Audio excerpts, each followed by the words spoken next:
La décroissance, c'est un mot obus qui sert à pulvériser l'idéologie dominante. La décroissance, c'est tout, sauf de faire la même chose en moins, sauf d'appeler les gens à se serrer la ceinture, un peu, beaucoup, passionnément ou à la folie. La décroissance, c'est d'essayer d'ouvrir plusieurs chemins vers la relocalisation, vers le ralentissement, vers la simplicité volontaire, vers la gratuité des biens communs et des services publics.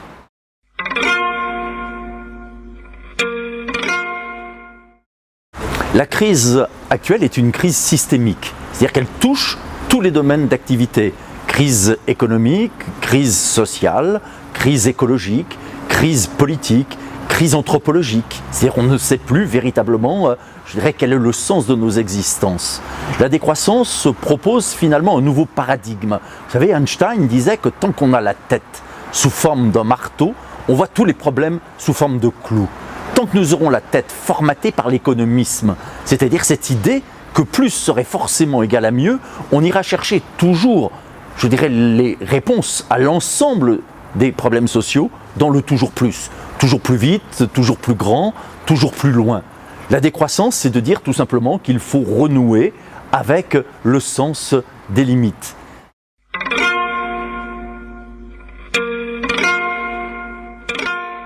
La décroissance, c'est tout sauf l'austérité. C'est-à-dire, je crois que si on veut avoir une idée de ce que peut être une société objectrice de croissance et amoureuse du bien vivre, il faut aller voir du côté des pays les plus pauvres. Je crois que c'est dans les pays du Sud qu'aujourd'hui s'inventent les principaux outils conceptuels pour penser la transition. On accepte trop facilement, j'allais dire, le point de vue des riches, à la fois sur la richesse, mais aussi sur la pauvreté. Je crois qu'il est important de rappeler qu'un pauvre, ce n'est pas un riche qui n'aurait pas d'argent.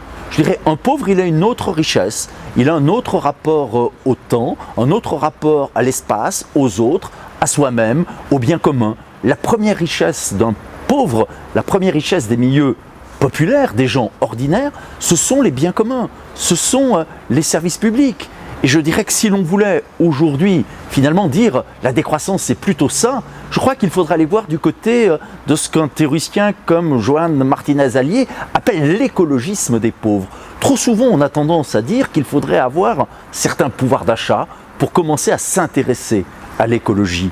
Moi je suis convaincu que ceux qui parlent le mieux aujourd'hui d'écologie politique, que ceux qui parlent le mieux de décroissance, même sans les mots pour le dire, ce sont effectivement les milliards d'humains qui ont peu.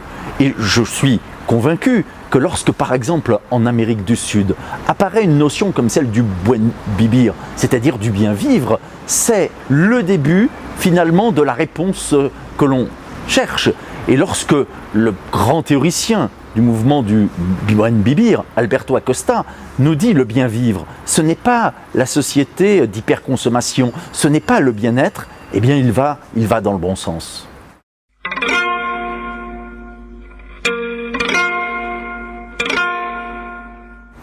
Si cette société du toujours plus fonctionne, c'est parce que chacun de nous y trouve son compte.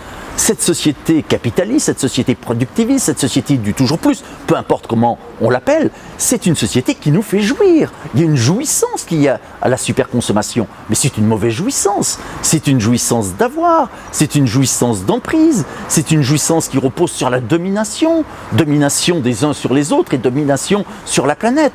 Le problème, c'est qu'on ne pourra pas sortir de cette société du toujours plus tant que nous n'aurons pas la capacité à opposer une autre source de jouissance à cette jouissance d'avoir. Et donc nous devons être du côté d'une jouissance d'être. Il faut se souvenir que l'être humain, c'est d'abord un être social. Et je crois qu'être un objecteur de croissance amoureux du bien vivre, c'est être du côté de ce qu'on peut nommer la fabrique de l'humain. C'est ce que tente, maladroitement peut-être, de résumer notre slogan « moins de biens » au sens bien économique, mais plus de liens.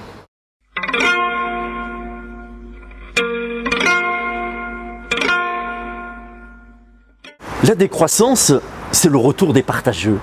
C'est le retour des partageux à la fois sur le plan économique, c'est-à-dire qu'il va falloir apprendre à partager les ressources planétaires.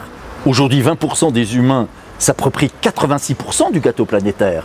Imaginez que vous ayez un gâteau, vous faites 5 parts, vous mangez vous tout seul les 4 premières parts et vous laissez la dernière part aux 4 autres. Voilà aujourd'hui la situation planétaire. Alors c'est pas joli par rapport à nos grandes valeurs comme l'égalité ou la fraternité, mais ça serait pas forcément si grave si on pouvait avoir l'espoir d'un rattrapage possible. C'est-à-dire si on pouvait croire que le gâteau planétaire pourra croître démesurément. Et c'est là où on tombe sur le deuxième constat. Si 7 ou 8 milliards d'humains vivaient comme nous, une seule planétaire ne suffirait pas. C'est-à-dire que notre mode de vie occidental dont on est si fier n'est tout simplement pas universalisable.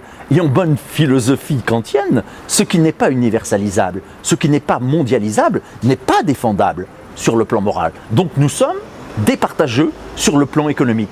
Nous sommes aussi départageux sur le plan écologique. C'est-à-dire qu'il va falloir tenir compte du passé, c'est-à-dire du passif. Et il va falloir donner dans le futur plus à ceux qui ont eu moins.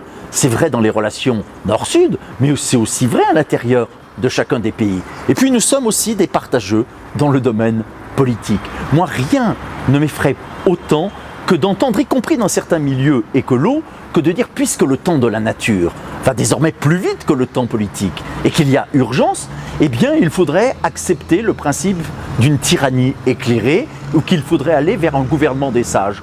Moi je suis convaincu qu'il n'y a pas de solution en dehors d'un surcroît de démocratie, qu'on appelle cela la démocratie participative, l'autogestion ou la démocratie réelle.